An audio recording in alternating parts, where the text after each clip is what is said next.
علیہ السلام جو چند دن کا بچہ تھا، عمر 9 کے اندر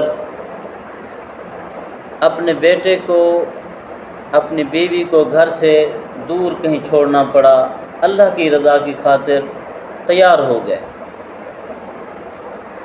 حضرت ابراہیم علیہ السلام اپنی بیوی اور اپنے بچے کو ساتھ لے کر بیت اللہ شریف کی طرف، جہاں صفا و مروہ کی پہاڑیاں ہیں، جہاں چاہے زمزم ہے، اس طرف لے کر چلے۔ خدا کا قافلہ جو مشتمل تھا 3 جانوں پر، معزز جس کو ہونا تھا زمین و آسمانوں پر، حضرت خلیل اللہ علیہ السلام اپنے ننھے بچے اور ان کی والدہ حضرت ہاجرہ کو ساتھ لیے جا رہے ہیں۔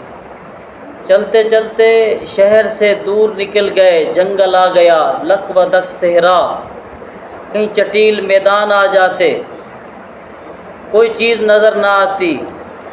ایک جگہ وہاں جا پہنچے جہاں نہ کوئی پھول تھا، نہ پھل تھا، نہ سبزہ تھا، نہ پانی تھا، نہ کوئی جانور تھا، نہ انسان تھا۔ چاروں طرف ریت کے ٹیلے ہی ٹیلے نظر آتے تھے۔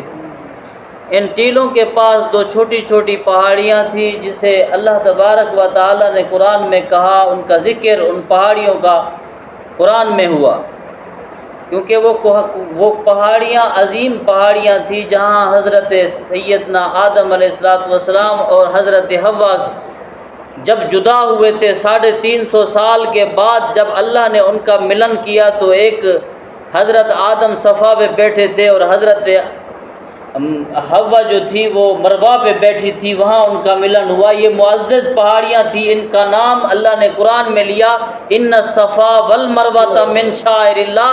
لوگوں، بے شک یہ صفا و مروہ اللہ کی نشانیاں ہیں، اللہ کی نشانیاں ہیں۔ تو ان پہاڑیوں کے قریب اپنے چھوٹے سے بچے، معصوم بچے اور بیوی کو بٹھالا۔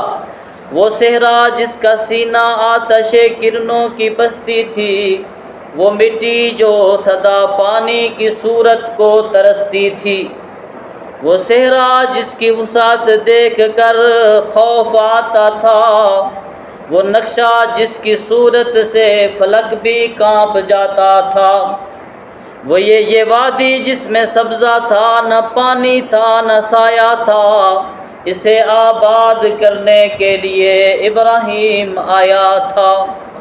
سیدنا ابراہیم علیہ السلام اپنے نور نظر اپنی بیوی صاحبہ کو